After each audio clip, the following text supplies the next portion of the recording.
ख्रिस्टियानफ्रा माइनरिटियाव थानो ना ट्राइबेलाव थानो नोंथाङाथ' बर' नङाना दाख्लै थांनाय समायखिरा एसेम्ब्लिनि एमएलए जानाय समाव संस्कृत भाषानिसो नोंथाङा समायखिरा लादों। धोरोमखौ लानानै जों बयबो गाव गावो माने आंगो हिसाबै सानो गाव गावनि धोरोमखौ। दा बेनि गेजेरावहायनो नोङो जुदि गुबुनखौ सोंखारिनो गुबुनखौ नेवसिनो गुबुननि धोरोमखौ बेबायदि सानो अब्ला दुखु मोनजानाय माखासेखिनि हारिनि गेजेराव मोनसे जाथिनि गेजेरावनो गावस्रा गावस्रा जायो। दा थिग बेबादिनो जोङो साननाङाखि गुबुना गुबुननिखौ नेवसिलायनाय। दा नैबे बिथिङाव बेबायदि जानो थांगासिनो दङ बा जागासिनोबो दङ। जाउनावहाय दिनै मानगोनां बिस्वजित दैमारिनि सायाव माखासेखिनि बाथ्रा बुंदों नैबे बिथां साराहाय। आं बिदिखौ लानानै फैदों नोंथांमोननि गेजेराव। बेखौ जोबजासे नायदो आरो लोगोसे नोंथांमोना कमेन्टबो खालाम।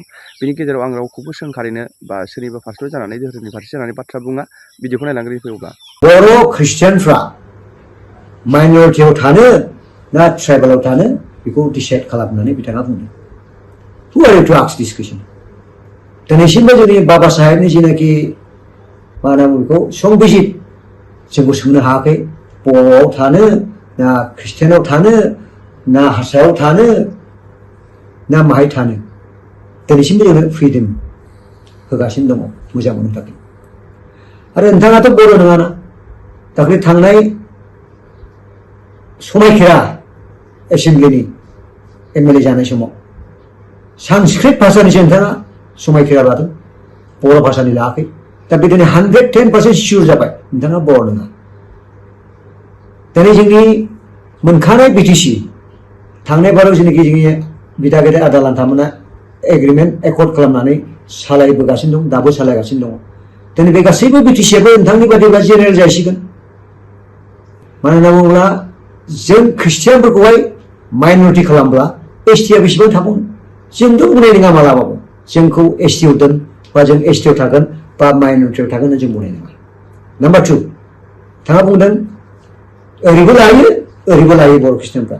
आरो ट्राइबेलनि फेसिलिटिया बेसेबां दङ दिनै नोंथांमोन बायदि खर' मेलेम गोबां मानसिफ्रानो दिनै होनो हायाखै।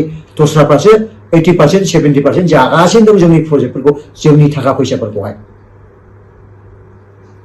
नों बायदि सासे मेलेमजिबि मानसियानो बै थांनाय समाव 1968आव जोंनि बे दिसपुर एसटि खथाखौ जेनेरेल खालामनानै गालांदों मेलेम बुरजा मानसिया जानानै। नाम्बार 3 नोंथाङा बुंदों about the conversion। दिनै कनभार्सन होनना बुङोब्ला धोरोमखौ सोलायनायखौल' कनभार्सन होनना बुङा। नोंथाङा बे एसेम्ब्लियाव थायो एसियाव थायो बेबो कनभार्सन। जुदि नोंथाङा जुदि कनभार्सन नङाब्ला बै हाग्राबारियाव औवा सिङाव थायो नोंथाङा सानजौफुआव दिनैथ' बिराद 40 जानो हागौ आसामाव गोलोम बोथोराव नों दंफां सिङाव थायो कनभार्सनखौ जुदि नाङाब्ला। दिनै जों कनभार्ट खालामग्राखा ख्रिस्टियानफ्रा इन्डियायावहाय सिगांहाय निउसपेपार खालामनो सोर खालामदों? पत्रिका बेंगलिनि दा स्टेटमेन्ट इंलिश सोर खालामा? जों खालामदों मिशनारि। दिनै नोंथाङा कनभार्सनखौ जुदि नाङाब्ला बेयाव मिडियाआव फैनानैबो नोंथाङा बुंनो नाङा मबाइलखौ सोर बानाया मिडियाखौ सोर बानाया AK-47 लानानै नोंथाङा जे बडिगार्डखौ लाहोयो बा सिकिउरिटि खालामहोयो सोर बानाया AK-47खौ? गारिखौ सोर बानाया? फ्लाइटखौ सोर बानाया? गासैखौबो जेसेबांनाखि दङ जों दिनै मिशनारिफ्रा बानायग्रोनानै दस्राफ्रा सोलोंनानैसो दिनैहाय नोंथांमोना मोनदों। कनभार्सना हिन्दुनिफ्राय ख्रिस्टियान जानायखौल' बुङा। नोंथाङा आयेन खालामदों केबिनेटआव बे जेबो नङा। Law is by the people for the people of the people.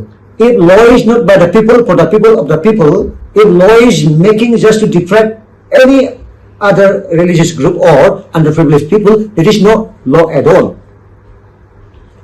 दिनै अल इन्डियानि जेनाखि जोंनि संबिजित बाबा साहेब आम्बेडकारनि बेनो दिनै जोंनो फ्रिदमखौ होगासिनो दं। नोंथाङा सोर? जों कनभार्सन खालामग्राखा जों गिया जों मोजां मावग्राखा मोजां खालामग्राखा गाज्रिखौ जों खालामा। बेनिखायनो आंनि खावलायनाया बेनो जोंनि दिनै बर' जाथि बर' हारि खौसे जा बेबायदि जिनाखि निष्कृतिनि जिनाखि दिमागनि मानसि लिडारखौ जोङो नेवसिनांगौ नङाब्ला जोंनि बर' जाथिया साफा जासिगोन। जोंनि गासैबो बिटिसिखौबो दस्राफ्रा दखल लासिगोन। बिथाङाथ' थांखाबाय गेरुआव बै समावनो मा जाखाबाय 110% फुलफिल जाबाय। बेनिखायनो आं बेखौनो खावलायदों दिनै गोबांथार बाथ्रा बुंनो गोनां दङ नाथाय इसोरा गियान होथों बुजिनो थाखाय। It is my prayer. So God bless you. If God be willing, we'll be talking later on much more because I'm not in Assam, out of state.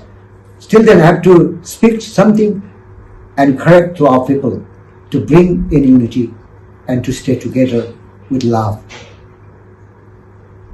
Beside religion, beside any categories, we have to be together.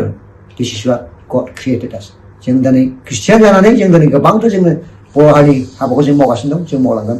आरो आं बुंबावगोन जोंनि जेनाखि सेन्सास, बे सेन्सासावबो दिनै जोंनि गासैबो बर' ख्रिस्टियानफ्रा Christian धोरोम गावनिखौ लिरनांगौ, बर'आ बर'खौ लिरनांगौ। আপনাকে সকলো যি ধর্ম, নিজৰ ধর্ম বা যি জাতি সেই সেন্সাসত লিখিব লাগে, সেই মোৰ অনুৰোধ। Thank you, God bless you.